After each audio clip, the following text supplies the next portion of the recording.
name Yara in Brazilian Portuguese translates to Mother of Waters. We landed in Brazil, Manaus. We travelled via car and then boat. It was a brilliant opportunity as a survival instructor to be out in the Amazon rainforest teaching survival. How often do you get the opportunity to travel to some of the most ancient rainforests of the world? It's always amazing being in the jungle, in the tropical rainforest. There's a lot of biodiversity, wildlife, energy in that part of the world, and it's a pleasure to be in it and actually witness the cycle of life. The next morning we travelled by canoe with our new Amazon friends to the island where we would be teaching survival to the clients. Absolutely stunning sights. It was beautiful. It made a real change as opposed to travelling on the London Underground every day, I tell you.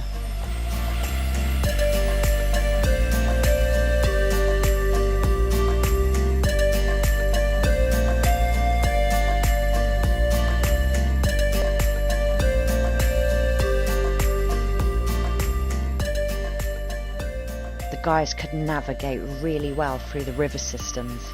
They became our new friends, and every morning we travel to and from the island, setting things up.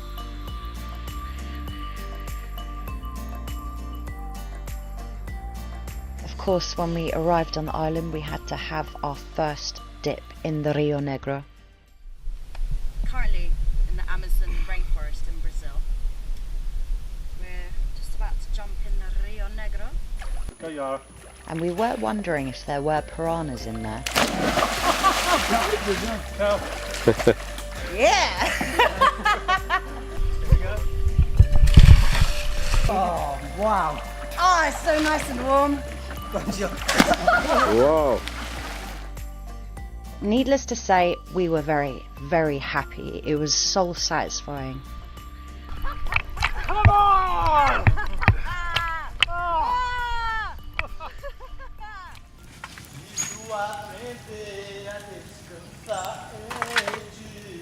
In camp, we split the jobs between us.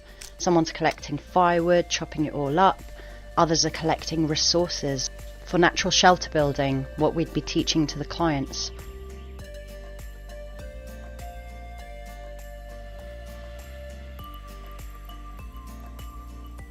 So we were setting up a jungle survival school on this island.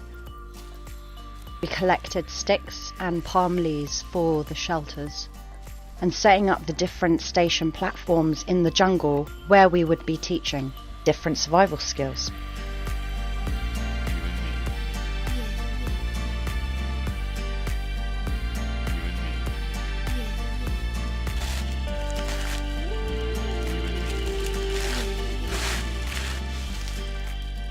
It's fiber, very, very strong. Yeah. And there's fruits in the top of the trees. And this people. Look at this. He makes it look easy. Yeah.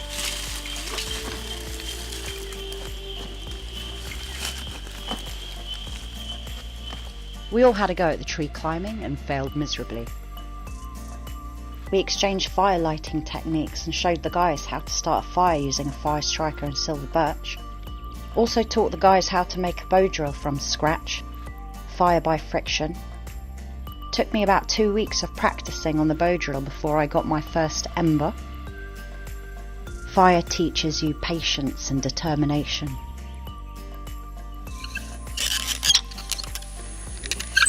Keep your wrist on your shin so it doesn't slip. I'm too high up. Stick at it and you'll get there eventually. That's Kel doing a bit of piranha fishing. Unfortunately, he didn't catch anything. However, when I had a go, caught myself 2 piranha. Being in the jungle, you adopt a hunter-gatherer lifestyle. Nothing like freshly caught fish cooked over a fire. Just knowing that you're in the Amazon rainforest surrounded by trees and wildlife, everything is alive around you. We had some time to kill before the clients arrived, so naturally, adventure time with our new friends.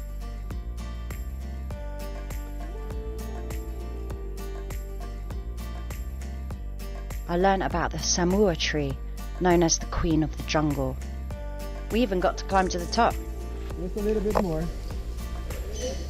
This is feeding the rat at the canopy, at the height of the canopy of the Amazon jungle.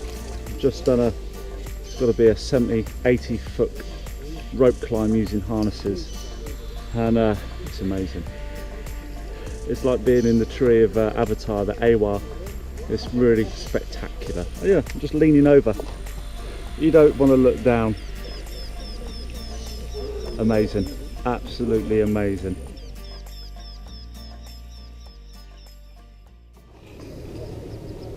You're doing really great. And Mateo's right there with you. You are safe. It's just this bit. This bit's the scary bit, you know?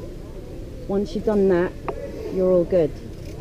You got to believe that you can do it. You can do it. Why I'm here? You're in a tree in the Amazon rainforest. You know, the jungle's an amazing place. It's got an abundance of wildlife. And I think tribalism is baked into our genes. Even though we know cutting down forest to a large degree is a bad idea, primary forest, it still continues. And people know it's bad, but they still do it. You know, the stakes are pretty high.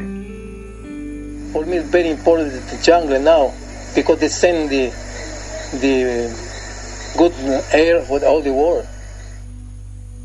When I do meditation in the forest, I mean in the lakes in the night with the skies open, with the stars clearly, we really need help. The Amazon really need help. The nature really asks. He screams, as I told you. When you go into the jungle, you can discover many animals. Don't kill the tree. The plant is very important for the animals, for the birds, for the insects, for the big animals. The message is for me, don't cut too much trees, because it's almost 2.5 million hectares we lost in the jungle a day. It's a lot.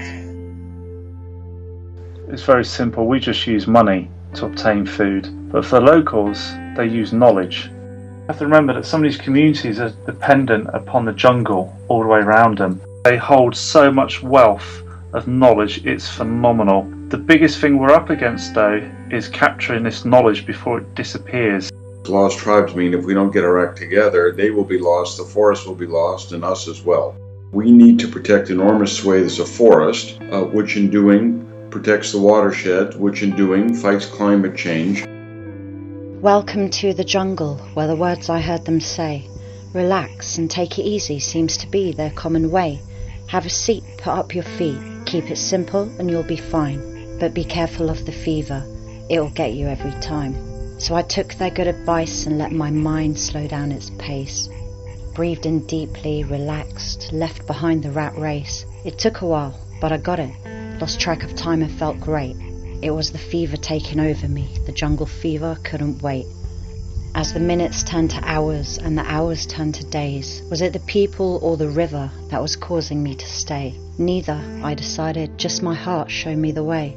This jungle fever, when you catch it, you can feel it in your bones. Like a plant, you feed it water and continually it grows. So if you're heading for the jungle, you best beware. This jungle fever is contagious. I've still got it. My soul's still here.